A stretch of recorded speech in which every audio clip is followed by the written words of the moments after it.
राधे राधे कृष्णा। एक मज़ेदार शिक्षाप्रद कहानी के साथ मैं आपके सामने उपस्थित हूँ। क्या करें क्या ना करें। कभी कभी इंसान के सामने ऐसी परिस्थिति आ जाती हैं कि उसे ना चाहते हुए भी वो सब करना पड़ता है जो नहीं करना चाहता, और कभी कभी सब कुछ चाहते हुए भी वो कुछ नहीं कर सकता। तो कभी कभी जो ऐसी परिस्थितियाँ होती हैं, ऐसी एक कहानी के साथ मैं यहाँ पर हूँ। और अगर आपको इस तरह की कहानियाँ सुनना पढ़ना पसंद है तो आप चैनल को सब्सक्राइब ज़रूर कर लेना, लाइक कर दिया करो और शेयर कर दिया करो। का करें का ना करें। बल्ले की अम्मा यही सब बड़बड़ाते हुए कंडा पाथ रही थी। उम्र उनकी होगी यही कोई 30 या 32 साल। उनके पति दूर की किसी फैक्ट्री में काम करते थे और साल में एक या दो बार ही घर आते थे। बल्ले की उम्र थी 6 साल। वो गांव के ही प्राइमरी स्कूल में पढ़ने जाता था। बच्चा स्कूल क्या जाता था, उठना बैठना ही सीख रहा था। घर से स्कूल की दूरी रही होगी यही कोई 100-150 मीटर। स्कूल से जब भी मन करता बल्ले घर भाग आता था। संयुक्त परिवार में बल्ले बल्ले की अम्मा बाबू दादा दादी चाची चाचा और बल्ले के चचेरे भाई बहन और उसकी 10 साल की बहन नंदनी रहती थी। अब इतने बड़े परिवार में आमदनी के जो जरिए थे वे थे 30 बीघा खेती। बल्ले के बाबू बल्ले के चाचा जो दिहाड़ी पर पल्लेदारी करते थे। महीने भर पहले महीने भर पहले की इसमें बात है। गांव में भयानक महामारी के रूप में हैजा फैल गया। दर्जन भर लोग एक ही हफ्ते में मर गए। मरने वालों में गांव के प्रधान के भाई भी थे जो डॉक्टरी करते थे। पहले किसी शहर में पढ़ने गए थे और अपने परिवार में सबसे पढ़े लिखे वही थे। गांव के लोगों का इलाज करते करते 5-7 लोगों को मौत के मुंह से तो बचा लाए लेकिन खुद मर गए। जब अखबार के दूसरे पन्ने पर जिले की सबसे बड़ी खबर के रूप में इस गांव में हैजे से 15 लोगों की मौत की खबर प्रमुखता से छपी, तब जाकर प्रशासन की नींद खुली और डॉक्टरों की एक टीम गांव में आई। लेकिन तब तक बहुत देर हो चुकी थी और मासूम लोगों के मरने का सिलसिला लगातार जारी था।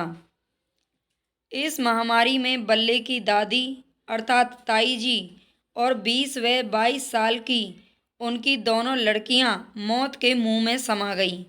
बल्ले के चाचा मरते मरते बचे थे लेकिन खतरे के बाहर अभी नहीं थे और बल्ले की हालत भी गंभीर थी।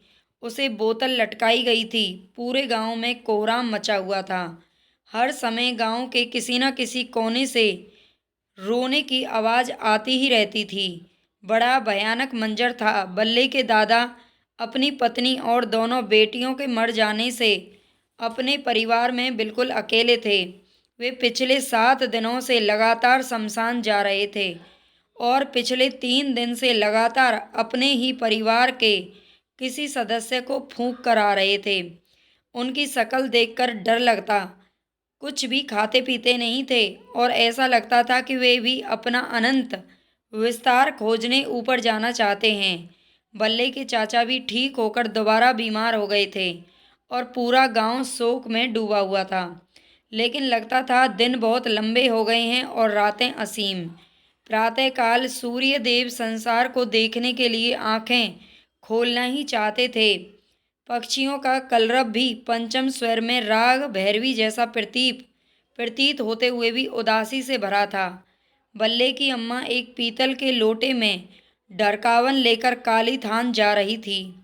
अभी वे काली के दरबार से एक फलांग दूर ही रही होंगी कि उनके सामने काली थान के चबूतरे पर खड़ा सियार ऊपर मुंह उठाए इस असमय में चिल्लाया, हुआ हुआ। उसकी भाव भंगिमा देख और आवाज़ सुनकर बल्ले की अम्मा बहुत डर गई। उनकी छाती धड़क उठी और उसी समय बल्ले के घर से संवेद स्वरों में भयानक रुदन का शोर उठा और लोटा पटक बल्ले की अम्मा दौड़ती भागती गिरती पड़ती अपने मोहरे पर पहुंची और बेहोश होकर गिर पड़ी। होश में आने पर उन्हें पता चला कि बल्ले के दादा और चाचा दोनों मर गए और बल्ले बल्ले आंखें मूंदे लेटा था। बल्ले के दादा और चाचा की अंतिम यात्रा की तैयारी हो रही थी। फिर सब चले गए। इस समय घर में गंभीर हालात थे। जब उनके दादा और चाचा को अंतिम संस्कार के लिए ले जाया गया, उसके बाद की हालत घर में बहुत ही गंभीर हालात थे। उसकी अम्मा, चाची, गंगा, 7 और 8 साल के गोलू भोलू ही रह गए। बल्ले के घर का कोई सदस्य मिट्टी में नहीं गया था। किसने फूका होगा बल्ले के दादा और चाचा को पता नहीं। कौन करेगा पिंडदान, श्राद्ध, तेरहवीं और अन्य क्रियाकर्मों को। प्रतिदिन गांव में किसी न किसी की तेरहवीं पड़ रही थी, लेकिन कोई किसी के घर खाने ही नहीं जाता था। मरने वालों की संख्या बढ़ती ही जा रही थी। पंडित जी बेचारे रोज सुबह कुछ पहिंती लेकर गांव में आते और अकेले ही भोजन करके चले जाते थे। गांव वाले सभी हंसना भूल गए थे। बल्ले की अम्मा बल्ले की चाची का निढाल सिर अपने कंधे पर रखे बैठी थी। उनकी गोद में गोलू भोलू बैठे उनका भाव शून्य मुख देख रहे थे। सूनी आंखों से घर को घूरती बल्ले की अम्मा को मानो काठ मार गया था। 10 साल की गंगा गंगा यानी कि नंदिनी जो उसकी बहन थी, अपनी माँ का आंचल पकड़े उसके सिर पर हाथ फेर रही थी। ऐसा लगता था इन बीते दिनों में उसकी जिंदगी के कई साल बीत गए हों। गंगा चुपचाप रसोई में गई, बर्तन उठाया, बाहर आई और ओसारे में खड़ी होकर द्वारे पर देखने लगी। भरे पूरे दिन में गांव में आज कोई आदमी उसे नहीं दिखा। चारों तरफ पूरी प्रकृति भी मानो शोक मना रही थी। कैसी भयानक शांति फैली थी गांव में। गंगा भूरी गैया के पास पहुंची। उनके पास एक गाय थी जिसका नाम था भूरी। वो भूरी गैया के पास पहुंची। उसकी हड्डियां दिखने लगी थी। कोई खाली पेट कैसे किसी का पेट भरता, वो तो फिर भी गाय थी। गंगा ने घर के किसी भी काम में कभी दिलचस्पी नहीं ली थी, लेकिन जिम्मेदारी का एहसास एक बच्चे को भी बूढ़ा बना देता है। इतने दिनों से भूरी गाय के पास कोई नहीं आया था। भूरी का सिर उठा और उसकी आंखें गंगा से टकराईं और गंगा भूरी से जा लिपटी। भूरी का बछड़ा कभी रस्सी से बांधा ही नहीं जाता था। उसका जब मन करता आगे के दोनों पैर मोड़कर माँ का दूध पी लेता और इधर उधर चरता रहता। वो वहीं पैर पसारे आज सोया हुआ था। भूरी ने गंगा का स्पर्श और आशय दोनों समझे और उसके थन दूध से भर गए, जबकि कुछ देर पहले ही उसका बछड़ा दूध पीकर गया था। गंगा का स्टील वाला बड़का डब्बा दूध से लबालब भर गया। इतना दूध तो भूरी ने कभी भी नहीं दिया था। गंगा घर में आई। अम्मा और चाची दीवार से टेक लगाए आंखें बंद किए लुढ़की पड़ी थी और गोलू बोलू गंगा को देख रहे थे। गंगा के इशारे पर वे दोनों उसके पास पहुँचे।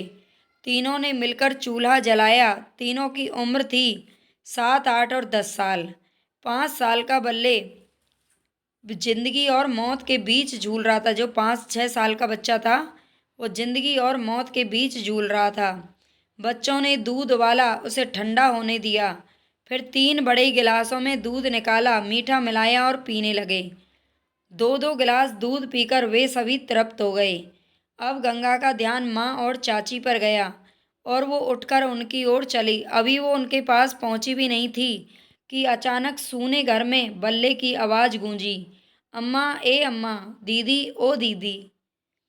और दौड़ती हुई गंगा भाई के पास जा पहुंची। बिस्तर पर बैठा बल्ले गंगा से बोला, अम्मा कहाँ गई? बहुत भूख लगी है।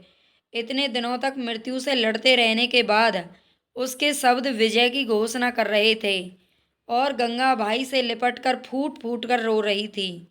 दादा दादी, चाचा और 2 बहनों के चले जाने के बाद उसने न खुशी महसूस की थी न गम। वो चारों तरफ से उठती चीत्कारों को सुनकर इन दोनों से ही परे हो गई थी। पता नहीं वो क्यों रो रही थी। वो खुशी के आंसू थे या गम के, ये तो पक्का पता नहीं, लेकिन बल्ले हैरान हो रहा था। वो धीरे से चारपाई से उठा और गोलू बोलू के पास गया। गंगा वहीं बिस्तर पर बैठी रोई जा रही थी। बल्ले 5 साल, गोलू 7 साल और भोलू 8 साल, ये तिकड़ी आसमान में भी सीढ़ी लगा दे ऐसी क्षमता रखती थी। तीनों ही छोटे बच्चे थे, लेकिन जब आपस में बैठकर बातें करते तो लगता जैसे बूढ़े बातें कर रहे हों। बल्ले ने भाइयों से इशारे में पूछा, क्या हुआ? और भोलू उसका हाथ पकड़कर रसोई में घसीट लाया। गोलू ने अपने ही गिलास में दूध डालकर मीठा मिलाकर उसे पकड़ाया और बोला, बल्ले बड़ी गड़बड़ हो गई भाई, लेकिन पहले तू दूध पी ले। परिस्थितियां मनुष्य को सब कुछ सिखा देती हैं। उस 7 साल के बच्चे को भी पता था कि बल्ले को पहले दूध पी लेना चाहिए। बल्ले ने दूध उठाया और एक ही सांस में वो गुनगुना दूध पी गया। और पिएगा? हाँ। और बल्ले फिर एक गिलास दूध पी गया। बल्ले 5 साल का मोगली जैसा दिखने वाला लड़का था। फर्क सिर्फ इतना था कि वो मोगली से ज़्यादा तंदुरुस्त था। दूध पीकर अपनी बाह से होठों पर बनी सफ़ेद मूछें पोंछते हुए बल्ले गोलू से मुखातिब होकर बोला, हाँ बता, क्या गड़बड़ हो गई? गोलू बोला, क्या बताऊं यार, बड़ी गड़बड़ी हो गई है। अबे क्या गड़बड़ हो गई? बल्ले झुंझलाया। भोलू बोला, मैं बताता हूँ, सुन। ये तो ऐसे ही आधी बात बोलकर चुप हो जाता है। मेरे बप्पा और दादा दादी और छुटकी बड़की दोनों दीदियाँ मर गई हैं। बल्ले चौंका, मर गई? क्या मतलब? 5 साल के इस बच्चे ने अब तक ना किसी की मृत्यु देखी थी और ना ही कोई लाश। हाँ, गालियों में मर जा जरूर सुना था, लेकिन बहुत सारी चीज़ों की तरह वह मृत्यु को भी नहीं जानता था। ये बात जरूर थी कि अभी अभी वो अखाड़े में मृत्यु को चारों खाने चित्त करके आया था। इतने दिनों तक ओआरएस और बोतल पर ही रहने के बावजूद उसके शरीर की स्फूर्ति और बल बिल्कुल वैसा ही था। अचानक वो उठा और रसोई से बाहर भागा। दरवाजा पकड़े खड़ी गंगा को धक्याते हुए वो दालान पर जाकर खड़ा हुआ और देर तक पेशाब करता रहा। फिर वापस लौटते समय उसकी नज़र अपनी अम्मा और चाची पर पड़ी। उनकी भाव भंगिमा उसे कुछ अजीब तो लगी, लेकिन फिर वो रसोई में आकर पालती मारकर बैठ गया और भोलू से बोला, हाँ अब बता, क्या कह रहा था? भोलू उसका मुंह देखता रहा। उसने मृत्यु को देखा तो था, लेकिन बल्ले की तरह कभी दो दो हाथ नहीं किया था। क्या बात है इस अद्भुत प्रकृति की! जिसने देखा उसने जाना नहीं, और जो जान गया उसने देखा ही नहीं। बल्ले बोला, अब कुछ बताएगा भी? बोलू तपाक से गंगा की ओर उंगली उठाकर बोला, दीदी बताएगी। अब इस कठिन सवाल का जवाब गंगा को देना था। मर गई? क्या मतलब? वह खुद 10 साल की थी, उसे 5 साल के भाई को ये समझाना था कि मृत्यु का मतलब क्या होता है। वो बल्ले से बोली, दूध पिया? हाँ दीदी। तो चल, अम्मा बुला रही हैं। बल्ले फुर्ती से खड़ा हुआ और बोला, हाँ अम्मा, चाची बैठी थी वहाँ पर। रोज की तरह चाची ने गोदी लेकर चुम्मी भी नहीं ली। हाँ चल, गंगा बोली। बल्ले अपनी बहन के आगे भागता हुआ अपनी अम्मा के पास जा पहुंचा। तब जाकर बल्ले की अम्मा को चेत हुआ, जब उनका ढरकावन ले जाना सफल खड़ा था। यद्यपि वो ढरकावन रास्ते में ही काली को मिल गया। लोटा शायद अभी भी वहीं पड़ा होगा। बल्ले को सामने खड़ा देख वो सारा दुख भूल गई और उसे सीने से लगाकर अपना स्तन उसके मुंह में दे दिया। बल्ले के बल का कारण वो दूध था जो वो अभी भी पीता था, और इतने दिनों से उसने पिया भी नहीं था। लगता था इतने दिनों का दूध इकट्ठा हो गया था, जो वो जितना खींचता उतना ही और आ जाता। 2 गिलास दूध तो वो अभी अभी पीकर आया था, और कितना पीता। सो उसने छाती छोड़ दी और एक लंबी डकार ली। अम्मा ने दोनों पैर साथ में आगे फैला दिए। बल्ले के दोनों पैर माँ की कमर के इर्द गिर्द लिपटे थे और उसका सिर गोद में था। अपनी दोनों हथेलियों को बल्ले के सिर के पीछे रखी अम्मा अपनी नाक और उसकी नाक से रगड़ रही थी, और उन्हें बल्ले की चाची का ध्यान आया। उनका दुख अनुभव होते ही वे अपना सुख भूल गई। ए छोटी छोटी छोटी बहू, और वो लुढ़क गई। अरे गंगा, देख तो ही चाची को क्या हो गया। जल्दी ही बल्ले को पता चल गया, मर गई। क्या मतलब? अम्मा चाची से लिपटकर रोने लगी और छाती पीटने लगी। गंगा, गोलू, भोलू सभी रोने लगे और बल्ले उन सबको रोता देखता रहा। पूरा घर दहाड़े मारकर रो रहा था। दरवाजे पर गांव के लोग बल्ले के दादा और चाचा को फूंक कर लौट आए थे, और दालान में दोनों हाथ कमर पर रखकर बल्ले मुखिया से पूछ रहा था। क्या पूछ रहा था ये किसी को नहीं मालूम, क्योंकि तब तक लोग भाग कर दालान में चढ़ गए और मुखिया बोले, इहो चली गई। अब बल्ले की चाची की अंतिम यात्रा की तैयारी होने लगी। एक बार फिर तूफान के गुजर जाने जैसी शांति छाई थी घर में, और जिम्मेदारी ने बल्ले की अम्मा को अपनी गिरफ्त में ले लिया। तभी मुखिया का लड़का भागता हुआ आया और बल्ले की अम्मा को मोबाइल पकड़ाता हुआ बोला, लो चाची बात करो, चाचा लाइन पर हैं। बल्ले की अम्मा ने मोबाइल कान से लगाया और उनके सिर पर सवार जिम्मेदारी बोली, हेलो, उधर से जाने क्या कहा गया, लेकिन 1 मिनट के बाद बल्ले की अम्मा स्थिर स्वर में बोली, हाँ जौन सुने हो सब सही है। अब इन्हें छोड़ को चली गई। ना ही हम साफ साफ कहते हैं तुम अभी वहीं रहो, यहाँ गांव में हैजा फैला है, खबरदार जहाँ हो वहीं रहो, हम बताएंगी तुमको कब आना है। फिर उधर से आती आवाज़ को ध्यान से सुनती रही और बोली, ना ही चिंता ना करो, हम सब संभाल लेंगी, हम अकेली नहीं है, गांव में बहुत लोग मरे हैं, कन्हैया के केहू न बच्चा सब मर गए। हाय, उसका पहाड़ जैसा दुख हमारे दुख से बहुत बड़ा है। हाँ हाँ ठीक है। बल्ले की अम्मा ने फ़ोन वापस करते हुए कहा, घर में सब कुशल हैं केशव? हाँ चाची, अभी तक सब ठीक हैं। अच्छा चाची, हम चलते हैं। और वो चला गया। बल्ले, गोलू, बोलू और गंगा माँ से लिपटे थे। हाँ अम्मा, ये सब लोग दुई दुई गिलास दूध पिए हैं, गंगा बोली। और तू? हमऊ पिए अम्मा। चलो ठीक है, लेकिन गंगा दूध दुहा किसने? हम ही दुए अम्मा। लात ना उठाई बूरी? अम्मा बोली, ना अम्मा, वो तो इतना दूध दी कि बड़का स्टील वाला डब्बा भर गया। गंगा ने माँ को बताया। अम्मा सबसे पहले रसोई में आई, इधर उधर पड़े गिलास देख गंगा से बोली, बिटिया ये सब गिलास और बर्तन किनारे करके पानी भर दे और दूध छींका पे टांग दे। अच्छा छोड़, हम ही रख देते हैं। और उन्होंने स्टूल उठाया तो गंगा बोली, ना अम्मा, हम रख देंगे और बर्तन भी मांज लेंगे, तू जा। अम्मा रसोई से निकल ओसारे में आई। बल्ले, गोलू और बोलू सिर जोड़े ठुड्डी पर दोनों हथेलियां रखे किसी गंभीर विचार मंथन में व्यस्त थे। अम्मा बूरी के पास चली, घर की मालकिन को आता देख बूरी रंभाई। हाँ आई थे। और वे बूरी के पास पहुंची और उसे सहलाते हुए बोली, तू सबकी नाई झुराए गयो बूरी। और रस्सी खोलकर आंखों में विषाद भरकर बोली, जा चरिया। लेकिन हरा भरा देखकर भी बूरी कहीं ना गई और वहीं इधर उधर चरने लगी। बल्ले की अम्मा गोबर उठाने लगी। बस कहानी यहीं पर समाप्त हुई। अब बताना कहानी आपको कैसी लगी, लाइक कर देना और सब्सक्राइब जरूर कर लेना चैनल को। धन्यवाद।